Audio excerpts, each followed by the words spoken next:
Bismillahirrahmanirrahim. Assalamualaikum warahmatullahi taala wabarakatuh.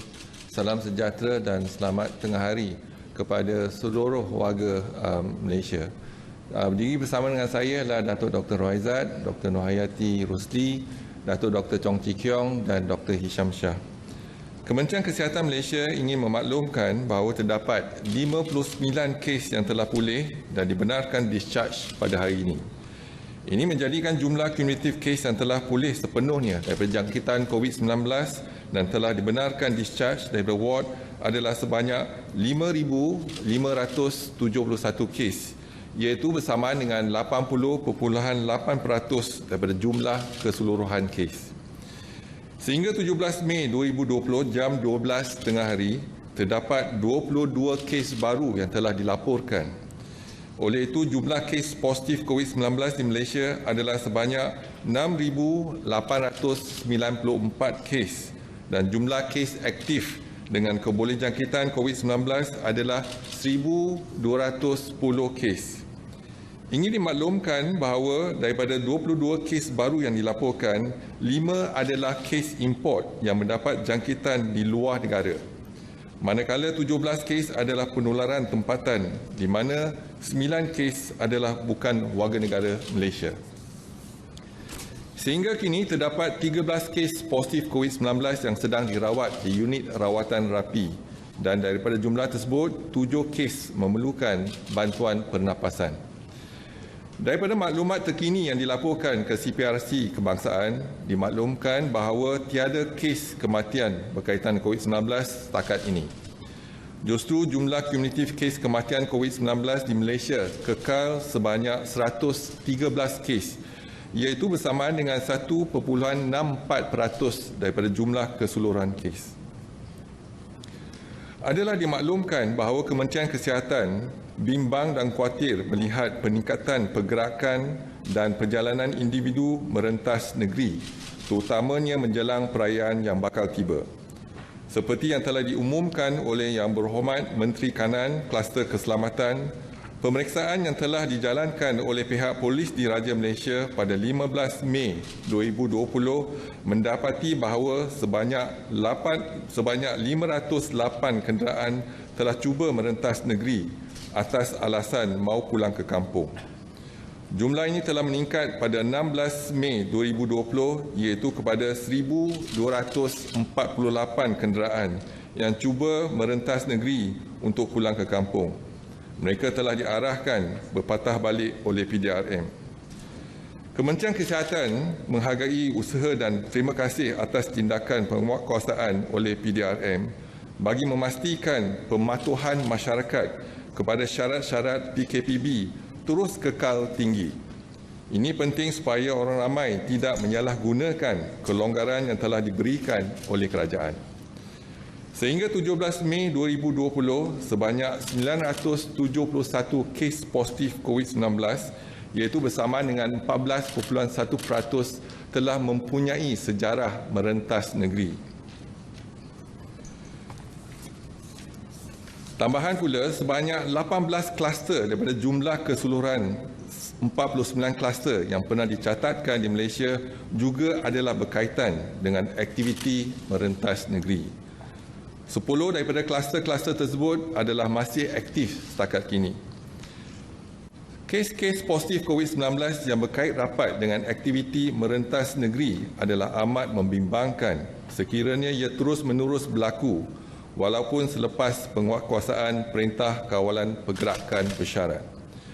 Masyarakat harus berwaspada semasa tempoh perayaan yang bakal tiba kerana ini mungkin menjadi pemangkin kepada penularan jangkitan COVID-19 ke kawasan-kawasan yang kini telah mencapai status zon hijau. Tindakan pembendungan wabak COVID-19 di negara kita sememangnya merupakan tanggungjawab setiap seorang rakyat Malaysia. Adalah amat penting pemekasaan awam termasuk pemekasaan komuniti, keluarga dan individu seperti mana yang telah disarankan oleh Pertubuhan Kesihatan Sedunia. Oleh itu, tindakan ini wajar dijadikan satu kelaziman dalam kehidupan seharian selagi COVID-19 masih wujud. Semua peringkat dan lapisan masyarakat perlu mengambil tanggungjawab sosial dalam memerangi wabak COVID-19 di Malaysia dengan kekal patuh kepada SOP, iaitu yang pertama, syarat-syarat seperti yang ditetapkan di bawah PKPB. Yang kedua, orang yang berisiko tinggi seperti kanak-kanak, bayi, warga emas dan orang kurang upaya perlu dilindungi. Manakala individu tidak sihat dan bergejala dikehendaki segera menjalani pemeriksaan kesihatan. Amalkan penjarakan sosial pada setiap masa, iaitu sekurang-kurangnya 1 meter. Orang ramai turut diingatkan supaya patuh kepada 3C dan 3W seperti disarankan oleh Kementerian Kesihatan. Elakkan 3C, iaitu elakkan kawasan yang sesak, crowded place. Elakkan kawasan yang sempit, confined space, dan elak bertutur dengan jarak yang dekat, close conversation. Amalkan 3W, iaitu kerap mencuci tangan dengan air dan sabun, iaitu wash. Sangat digalakkan memakai alat penutup hidung dan mulut di tempat awam atau jika bergejala, that's wear. Dan warn, iaitu amaran daripada Kementerian Kesihatan yang lebih berkonsep kepada peringatan seperti elak bersalaman dan bersentuhan, amalkan etika batuk dan bersin, sentiasa lakukan aktiviti disinfeksi, duduk di rumah dan hanya keluar sekiranya ada urusan penting sahaja, dan dapatkan rawatan segera jika bergejala. Kementerian Kesihatan akan terus memantau perkembangan kejadian jangkitan di dalam negara dan juga luar negara melalui maklumat yang diperolehi daripada pihak Pertubuhan Kesihatan Sedunia. Orang ramai akan sentiasa dimaklumkan sebarang perkembangan terkini mengenainya. Begitu juga kementerian akan memastikan langkah pencegahan dan kawalan yang sewajarnya adalah dilaksanakan secara berterusan. Seterusnya dimaklumkan laporan kluster COVID-19 di kawasan Perintah Kawalan Pergerakan diperketatkan sehingga 17 Mei 2020 melibatkan hanya satu lokaliti. Lokaliti tersebut ialah kawasan pasar Jalan Osman di daerah Petaling, iaitu bandar Petaling Jaya. Tiada pertambahan kes dicatatkan hari ini dan jumlah kes positif adalah 28, melibatkan 2 kes di luar kawasan PKPD. Ia juga melibatkan 21 bukan warga negara. Yang kedua ialah kluster perhimpunan di Masjid Seri Petaling. Setakat ini 38,911 kes telah diambil dan disaring, dan yang jumlah kes positif adalah 2,375, iaitu ada pertambahan 11 kes melibatkan 5 generasi. Seterusnya, saringan COVID-19 di 370 sekolah tahfiz dan madrasah sehingga 17 Mei 2020. Jumlah pelajar, guru dan kaki tangan yang telah dikenal pasti ialah 19,771. Dan jumlah sampel yang diambil dan diuji adalah 13,656 bersamaan dengan 69.1%. Jumlah kes positif ialah 658, iaitu bersamaan dengan 4.8%. Mereka yang bergejala adalah 96, iaitu 14.6%. Manakala mereka yang positif dan tidak bergejala adalah 562 bersamaan dengan 85.4%. Seterusnya, laporan warga negara Malaysia yang pulang dari luar negara dari 3 April hingga 17 Mei 2020 melibatkan sejumlah 36,900 individu dan 28,984 telah selesai tempoh kuarantin, iaitu tempoh selama 14 hari. Dan jumlah kes positif setakat ini adalah 369 kes, iaitu ada pertambahan 4 kes. Masing-masing satu kes daripada United Kingdom, Amerika Syarikat, Mesir dan India. Seterusnya, laporan COVID-19 di 350 pasar sehingga 17 Mei 2020. Dan jumlah peniaga dan lain-lain yang telah dikenal pasti adalah 37,133 individu. Dan jumlah yang disampel dan diuji adalah 29,594 bersamaan dengan 79.7%. dan kes yang positif ialah 259, iaitu bersamaan dengan 0.9%. Dan 28, iaitu 8% buah pasar telah dikesan positif. Seterusnya, laporan kluster COVID-19 yang masih aktif di Malaysia sehingga 17 Mei 2020, iaitu yang pertama ialah kluster Kampung Sungai Lui. Ada pertambahan 3 kes menjadikan jumlah kes keseluruhan ialah 187. Yang kedua ialah kluster Pasar Caukit. Ada pertambahan 2 kes menjadikan jumlah kes 81. Dan yang ketiga ialah kluster Kudu. Ada pertambahan 1 kes menjadikan jumlah 33 kes.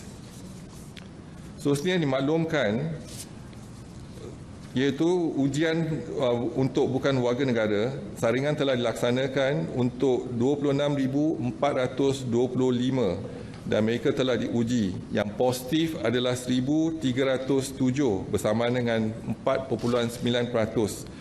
Dan 458 bukan warga negara masih dalam rawatan, iaitu 35%. Dan mereka yang telah dimasukkan di ICU adalah 3, iaitu 0.7%, dan melibatkan 4 kematian, iaitu 0.3%. Seterusnya dimaklumkan keupayaan harian makmal COVID-19 setakat 16 Mei 2020. Kapasiti maksima yang telah dicatatkan ialah 27,233 dan semalam kita berjaya melaksanakan 23,860 daripada 23,860 sampel daripada 45 makmal, iaitu bersamaan dengan 88%. Dan saya seterusnya membuka kepada soalan dan pertanyaan. Dipersilakan. Assalamualaikum, saya Usma daripada RTM. Datuk, kalau diikutkan minggu ini merupakan minggu terakhir berpuasa dan orang ramai akan berkusu-kusu keluar untuk membeli keperluan Aidilfitri meskipun kita masih lagi di bawah PKPB. Jadi terdapat kawasan-kawasan yang menjadi tumpuan termasuklah di Jalan Masjid India yang baru saja bebas daripada PKP diperketat. Mungkin KKM boleh kemukakan saranan untuk memperketatkan lagi enforcement, sebab Datuk, kita tidak boleh semata-mata mengharapkan kepada disiplin sosial dan pematuhan SOP. Enforcement juga begitu penting untuk pastikan orang ramai mematuhi undang-undang di bawah PKPB. Begitu juga dan satu lagi, pergerakan merentas negeri. Kalau diikutkan jumlah dia begitu tinggi dan kita tahu 18 kluster daripada jumlah keseluruhan 49 kluster juga dicatatkan berkaitan dengan aktiviti merentas negeri. Mungkin sudah tiba masanya enforcement perlu diperketatkan lagi. Terima kasih.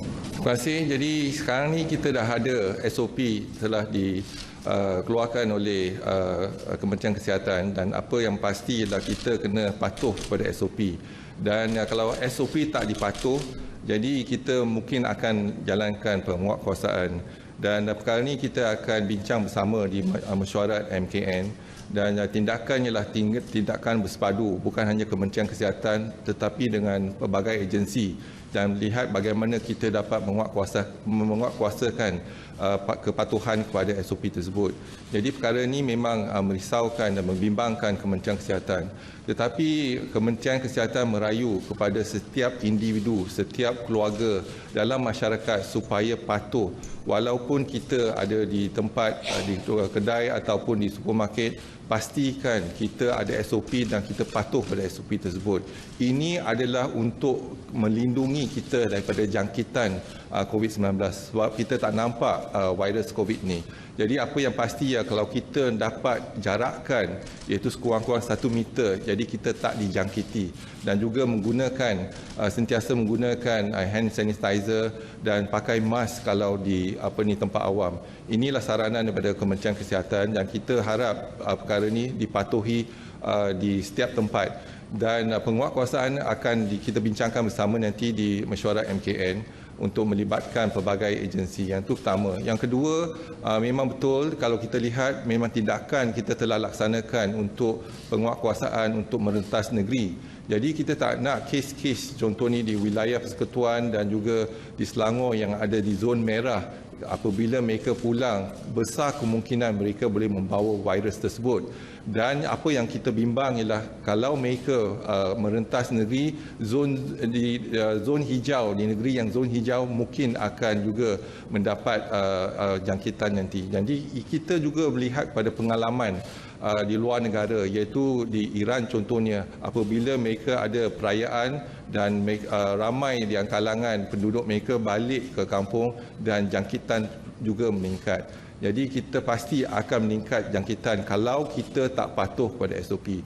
Dan merentas negeri kita tidak benarkan. Tetapi apa yang penting lagi dalam kalau kita lihat dalam negeri tersebut, kalau kita boleh kurangkan dari segi merentas daerah dan juga hadkan dari kita mengunjung dalam musim perayaan. Kalau kita lihat, kita sekarang ni memperkasakan komuniti, kita memperkasakan keluarga dan individu. Jadi sekurang-kurangnya individu dan keluarga boleh mengambil tindakan positif. Contohnya curfewkan rumah tersebut. Jadi perayaan kali ini perayaan di rumah, iaitu rumah tertutup. Yang ni yang kita nak pastikan. Walaupun ahli keluarga yang pulang daripada daerah lain, pastikan mereka amalkan SOP, iaitu meningkatkan kebersihan dan juga mengambil langkah-langkah pencegahan seperti mana yang telah disarankan oleh Kementerian Kesihatan. Assalamualaikum Datuk. Baru ini Datuk ada berkongsi artikel yang berkenaan kemungkinan virus COVID boleh masuk melalui mata. Jadi adakah selepas ini KKM akan menggalakkan penggunaan face shield? Jadi yang ni satu virus tersebut akan masuk dalam tubuh kita kalau kita sentiasa menggosok mata kita ataupun dengan menggunakan ataupun jangkitan daripada tangan kita dan kita sentuh pada muka dan sebagainya. Dan apa yang kita kena sarankan ialah yang penting kalau kita ada penjarakan yang sekurang-kurangnya 1 meter, jadi kita dah elakkan satu, iaitu benteng kita untuk dijangkiti. Itu yang pertama. Yang kedua, kalau di halayak ramai ataupun di tempat awam, kita kena pakaikan mask. Dan kalau mereka di tempat awam, pastikan sentiasa cuci tangan dan jangan sentuh mata dan muka. Inilah saranan yang telah nasihatkan kepada semua untuk kita amalkan. Jadi atas kita sekarang ni, kita lah menjaga kita menjaga keluarga kita dan kita menjaga masyarakat kita. Assalamualaikum Datuk. Salam. Datuk, awal bulan ni Datuk kata bahawa mempunyai sakit positif COVID-19 pertama yang diuji dengan ubat antiviral remdesivir. Ada update tak Datuk mengenai jumlah pesakit yang ambil ubat tu dan sejauh mana keberkesanannya Datuk? Setakat ni kita ada 9 hospital yang telah masuk dalam kumpulan kajian, iaitu Solidarity Trial, yang ubat kita pun dah terima untuk 100 pesakit. Tetapi kalau kita lihat sekarang ni pesakit kita semakin kurang. Jadi ubat ni kita gunakan untuk pesakit dalam kategori 4 dan 5. Dan pesakit di ICU pun kita lihat dah kurang dah. Jadi kita dah mulakan untuk menggunakan kepada pesakit kita. Yang pertama kita gunakan di Hospital Sungai Buloh dan yang 9 lagi hospital masih kita melaksanakan ujian ataupun gunakan ubat tersebut, tetapi masih dalam proses penggunaan. Jadi tempoh dia menggunakan ubat tersebut tu lebih daripada 2 minggu. Jadi kita lihat akan setakat ni tak ada masalah apa dalam segi penggunaan ubat, tetapi apa yang pasti ialah ini satu kaedah untuk kita membuat rawatan. Kita juga memberi ubat-ubat yang lain, tetapi yang ini untuk kajian yang kita gunakan untuk remdesivir tu yang untuk pesakit-pesakit kita sebagaimana mengikut protokol kajian yang telah diberi oleh Pertubuhan Kesihatan Sedunia. Datuk, before this, you have mentioned the cluster, executive cluster, the UDA has donated, there are 9 patients who has been recovered and discharged, donated blood for KKM right. to do research on their plasma. So is there any updates on this? Thank you. So far we have 9 patients donated the plasma for research as well as to be used by patients. So they donated 9 of them. 3 of them donated twice. So we have actually, so each donation about 500 mils. 500 mils, we are able to have 250 mils per pack. So we have 12, 9 plus 3, second donation is 12. So we have 22 pack plasma ready.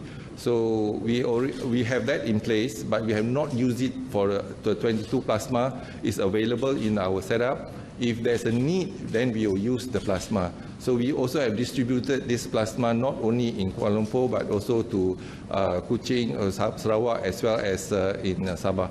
So I think the only thing is that when to use this. So we already have the capacity, but if there's an indication to use the plasma, we will, especially in those patients who have poor immune response. Because this plasma from the infected patient before, they have a high antibody response. So that's the reason why I think we can actually use the plasma for this if it's indicated. So far we have not used it, but we have 22 packs ready. We also have another 10 patients willing to come forward to do, already willing to come forward, but we are screening them before we continue to take the plasma and then to have the plasma to treat other patients. So far I think a good response so far. Yeah. Okay. Assalamualaikum Datuk. Salam. Yeah. Ada pasaraya tertentu yang meletakkan syarat umur untuk masuk. So my question is, how young or how old is considered high risk? The second question is it appropriate for businesses to ban senior citizens from entering their premises? So the high risk group, kalau kita kata high risk group ialah warga emas. The definition of warga emas ialah 60 tahun ke atas. Dan especially ataupun kalau 60 tahun ke atas dan ada penyakit-penyakit kronik, contohnya kencing manis dah tinggi, jadi risiko mereka lebih tinggi. Dan untuk kanak-kanak ialah bawah 12 tahun. Kalau kita lihat di hospital pun, kita tak benarkan membawa kanak-kanak 12 tahun ke bawah datang ke hospital. Jadi kerana kita bimbang ada jangkitan kuman di klinik ataupun di hospital. Kalau boleh jangan bawa kanak-kanak yang berumur 12 tahun ke bawah dan juga warga emas yang berumur 60 tahun ke atas, terutamanya mereka yang ada penyakit kronik datang ke tempat-tempat awam, contohnya di hospital ataupun di supermarket. Jadi inilah nasihat kita kepada golongan yang berisiko ni. Jadi elakkan. Apa yang penting ialah mereka yang bertanggungjawab, ibu bapa, pastikan mereka tak bawa anak-anak ke tempat awam dan juga di hospital.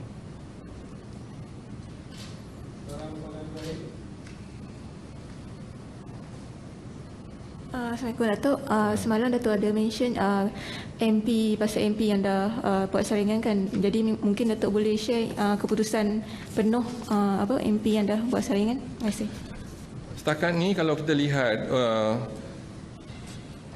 jumlah yang telah dikenal pasti adalah 960, iaitu MP dan warga kerja di Parlimen 960. Tetapi yang hadir untuk saringan dan ujian ialah 950 dan kita juga telah dapat keputusan untuk 948 negatif dan 2 masih pending, mungkin kita akan dapat keputusannya petang ni, dan 10 tidak hadir, iaitu 10 tidak hadir, 8 adalah warga kerja di Parlimen dan ada 2 MP kerana mereka telah sedang dikuarantinkan kerana ada kontak rapat dengan pesakit yang positif.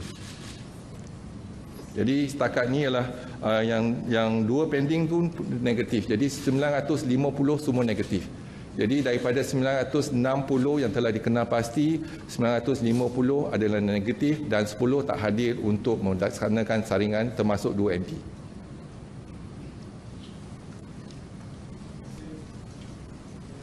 Okey, terima kasih. Sekian. Wassalamualaikum warahmatullahi wabarakatuh.